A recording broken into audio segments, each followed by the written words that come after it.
नमस्कार, टु दी पोइन्टमा स्वागत छ। म राजीव खत्री। प्रहरी प्रमुख चन्द्र कुबेर खापुङको अन्तर्वार्ता सुनियो, हेरियो। 5 औँलाको स्यालुट होइन, मुट्ठी कसेर लाल सलाम भन्न मन लाग्यो। उनका कतिपय तर्क भदौ 23 को नरसंहार आवश्यक थियो भन्ने भाष्य निर्माण गराउने खालको छ। प्रहरी प्रमुख खापुङ प्रहरी सेवा प्रवेशकै क्रममा 2056 सालमा माओवादीसँगको एक भिडन्तमा गोली खाएका प्रहरी अधिकृत हुन्। त्यही घाउसँगै उनले आफ्नो जीवन यात्रा अगाडि बढाए। गोलीको घाउले दिने पीडालाई अनुभूत गरेका प्रहरी प्रमुख जनको क्षति भन्दा धनको क्षतिमा चिन्तित किन भए बुझ्न सकिएन।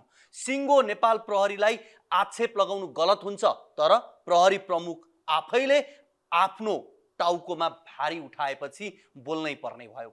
संसद भवन जोगाउन गोली हानेर बच्चा बच्ची मार्नु बहादुरी होइन। संसद भवन जोगाउन गोली हानेको हो भने सिंहदरबार जलाउँदा किन नहानेको? के गोली ठोकेर विध्वंस रोकियो त? कुन दिन गोली चलेको हो? कुन दिन विध्वंस भएको? गोली घुँडामुनि हान्ने कि टाउकोमा? आफ्नो कमजोरी लुकाउन र नेता बचाउन कुतर्क नगरेको राम्रो। पहिला जन अनि धन हो। राज्यले प्रहरीलाई बन्दुक दिएको नेताको सत्ता जोगाइदिन होइन, जनताको सुरक्षा गर्न हो। तर यहाँ त जनतालाई गोली ठोकेर मारियो। अब भ्रष्ट र हत्याराको आशीर्वादमा बढुवा हुने प्रवृत्ति र उनीहरूकै चाकडी गर्ने प्रथाका कारण प्रहरी माथिको जनविश्वास धराशयी पर्यो भनेर किन नभन्ने? अहिले पनि ओली सरकारद्वारा बनाइएका प्रहरी प्रमुख देश र जनताप्रति वफादार नबनी शासकप्रति वफादार बने भन्ने जनजनको आरोप छ। यो आरोप मात्रै होइन, प्रहरी प्रमुखले आफ्नो 3 महिने कार्यकाल कसरी सक्दैछन् आफ्नो अनुहार आफैले हेरे हुन्छ। प्रहरी नेतृत्व जनताको होइन, नेताको दास भयो। मिडियाबाजी र भाषणमा व्यस्त प्रहरी प्रमुखले सबैभन्दा पहिले दिनुपर्ने उत्तर र लिनुपर्ने नैतिक जिम्मेवारी यो तहको विध्वंस र भाँड भैलोको तयारीको अलिकता पनि सुईको कसरी पाएनन् भन्ने कुरा हो। थाहा भएर पनि चुप लाग्यो वा हुन दियो? प्रश्न अनुत्तरित छ।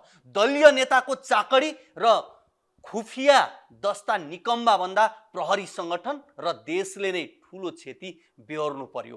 दिउँसो 12 बजे केपी ओलीले प्रधानमन्त्रीबाट राजीनामा दिएसँगै सबै प्रहरी पोस्ट खाली गराएर ओलीसँग साइड लागेर आपराधिक तत्त्वलाई मैदान खाली गर्ने प्रहरी प्रमुखकै कुरा फेरि चर्को भएन र?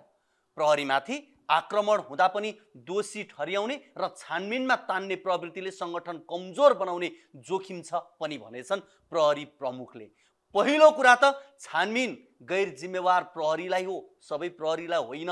आइजिबी साहबको तर्क सुन्दा सारा दुनियाँमा उहाँ मात्र एक प्रहरी प्रमुख भए जस्तो कुरा गर्नुभयो। सारा प्रजातान्त्रिक मुलुकहरूमा प्रहरी प्रशासन जसरी चल्छ त्यसरी नै चलाएको भए कसैले दोष दिँदैन थिए। जसको सांगठनिक नेतृत्व रहेको बेला त्यत्रो नरसंहार भयो, उसैको नेतृत्वमा यति लामो समय त्यो संगठन चल्न दियो। आन्दोलनबारे आफू अनुकूल भाषण निर्माण गर्न दिएर यो सरकारले जेनजी आन्दोलनमाथि अन्याय गर्यो। त्यसैको परिणाम हो प्रहरी प्रमुखको स्वर चर्को सुनिन थालेको। सुरुमा सत्ताच्युत भएका शासकहरू प्रहरीले गोली हानेको होइन भनेर जनताको दिमाग फुट्छन्, फेरि अर्का आउँछन् यो त सब न्यूनतम क्षति मात्र हो भन्छन्। जनताले प्रहरी संगठनमाथि विश्वास नगर्नुको प्रमुख कारण नै यस्ता राजनीतिकरणले हो।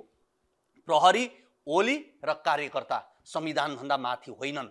दंगा नियन्त्रण गर्ने तरिका हुन्छ नि, होइन र?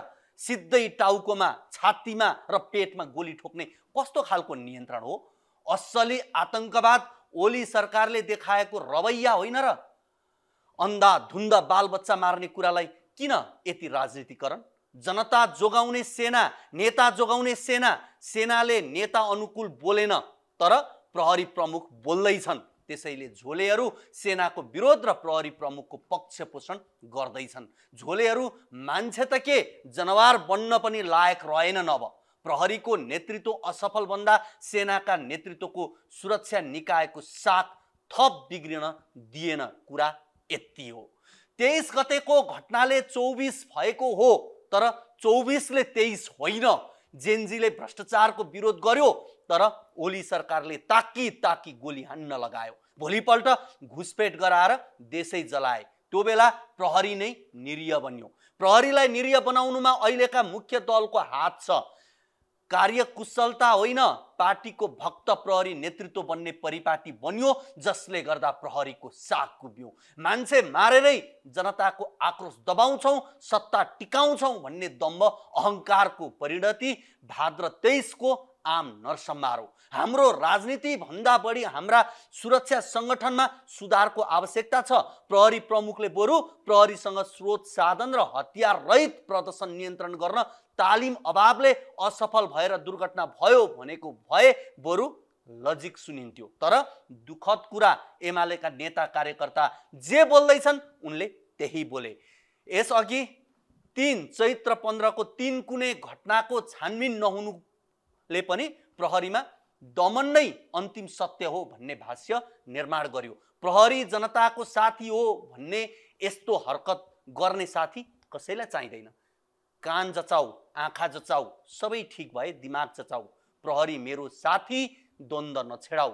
यो सब क्रूर र मानव अधिकार हनन त हुँदै हो, 2/3 को सरकारले गरेको अत्याचार पनि हो। प्रहरी मेरो साथी होइन, यस्तै क्रियाकलापले गर्दा प्रहरी मेरो दुश्मन भन्ने नारा सडकको भित्तामा रङ्गिन बेर छैन। यहाँ सिधा भन्दा राज्यका निकायले अपराध गरेको छ। मनपरी गैरकानुनी र अमानवीय गोली प्रहार भएको छ। गोली चलाउने आदेश कसले दियो? जिम्मेवार आन्दोलनकारी र जिम्मेवार प्रहरी अधिकृतलाई छानबिन गर। यो घटनाको निष्पक्ष छानबिन होस्, तर ढाकछोप नहोस्। पढेको र चेत भएको सुरक्षाकर्मी आजको आवश्यकता हो, तर बाहुबली होइन।